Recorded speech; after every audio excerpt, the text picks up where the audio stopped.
face mask off. It was killing me. So, but like skin glowing, right? Really racist. What? No, like, they're racist. Lara Raj from the gnarly girl group Katseye was targeted by freaks on Twitter who took it upon themselves to assume she isn't a US citizen and filed legitimate reports to ICE in hopes of getting her detained and deported. Now, you guys, we need to talk about what's been happening to Lara from Katseye, because the way she's been getting bullied online lately, it's not just stan mess anymore.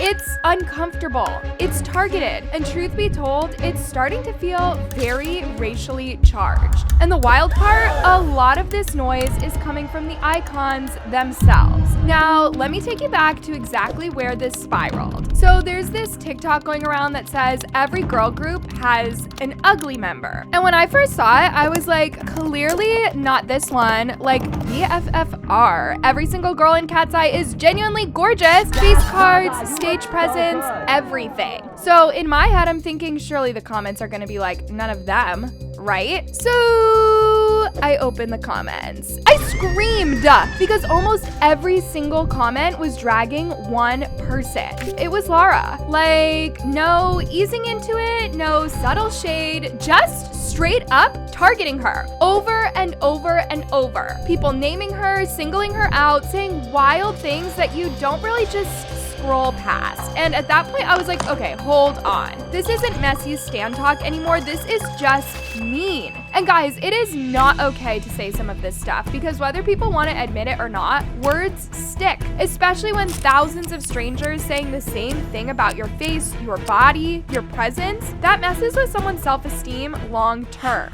Lara Raj is in Katseye because she earned her spot. She competed on the debut Dream Academy, made it all the way to the finale, and placed second. Not carried, not handed anything, she worked for it. The next finalist, whose dream is about to become a reality, is from the USA. It's Lara!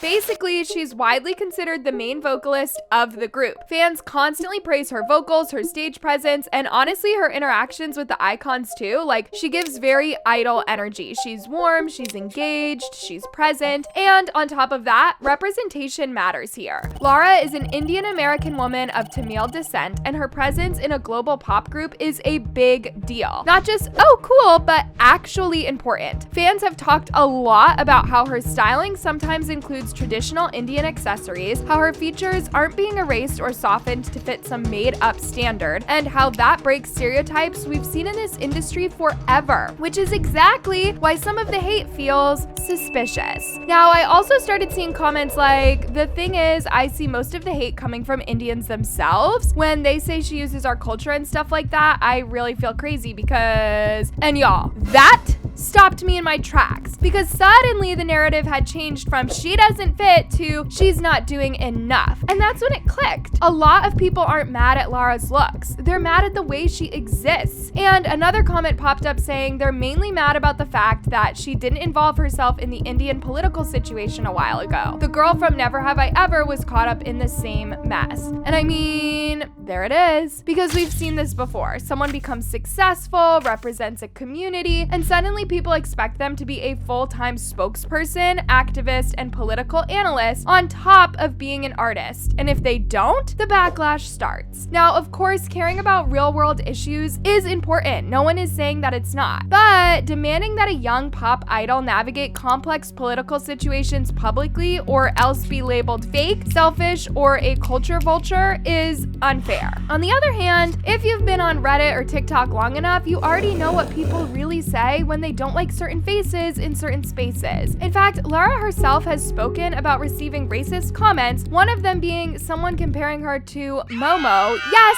the horror character. And I'm sorry, but you don't get to pretend that that's just a joke. That is not playful, that is dehumanizing. They said I look like Momo. Who's Momo? Momo? That like creepy like Who's Momo? girl on the internet?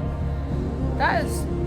Who's Momo? And y'all, hearing that from her mouth, that hit different. Then there's another clip that honestly broke my heart a little. During a live with Minot and Daniela, same outfits, so it looks like it's the same live, Lara says that she doesn't feel like she looks good. And Minot and Daniela immediately jump in, reassuring her, telling her that she looks beautiful. They're hyping her up like real friends do. And then Lara says something that stuck with me. She says that she knows she's attractive, she just wasn't feeling her best in that moment. Lara, you're beautiful. I'm not really. Lara, what are you talking about? I didn't say I was ugly. I love my You face. said you look ill. Yeah, because at the moment I look ill, but I think I'm hot, and I know that. Then why won't you show your face? Because I'm not giving hot right now. And you might be thinking, how do I know that this matters? Well, confident people don't just randomly doubt themselves on camera. That kind of moment doesn't just come from nowhere. It comes from pressure, from noise, from seeing things over and over until they sneak into your head. And that's why this whole situation is heartbreaking. Because Lara usually comes off as confident. So to see her even have a moment like that, yeah, something is not adding up. Okay, I took my face mask off. It was killing me. So, but like skin glowing, right? Look at that. Dream Academy songs is gonna be really fun to do on stage. I think it'll be awesome. Now, of course, Lara's talent hasn't gone unnoticed. A lot of fans defend her loudly. Reddit threads have pointed out that she and some other members get a disproportionate amount of hate, and many people directly link that to racism and anti-Indian sentiment. There are also conversations about how the Dream Academy documentary editing didn't help her. Some people feel it made her come off as arrogant or having mean girl energy, when others who watched closely say that was completely exaggerated. When I first met Lara, I was super scared of her. She was intimidating. She had the moon boots, the fur skirt, and I was like, oh, she means business. And once a narrative sticks online, people run with it. By the way, Lara also publicly came out as queer in March of 2025 through Weverse DMs, and that was actually met with a lot of support. She talked about how fan support helped her feel safe to be open about her sexuality, especially since she was scared it could affect her chances of making the group. So when you put all of this together, the representation, the visibility, the confidence, the openness, it starts to make sense why some people are extra weird about her.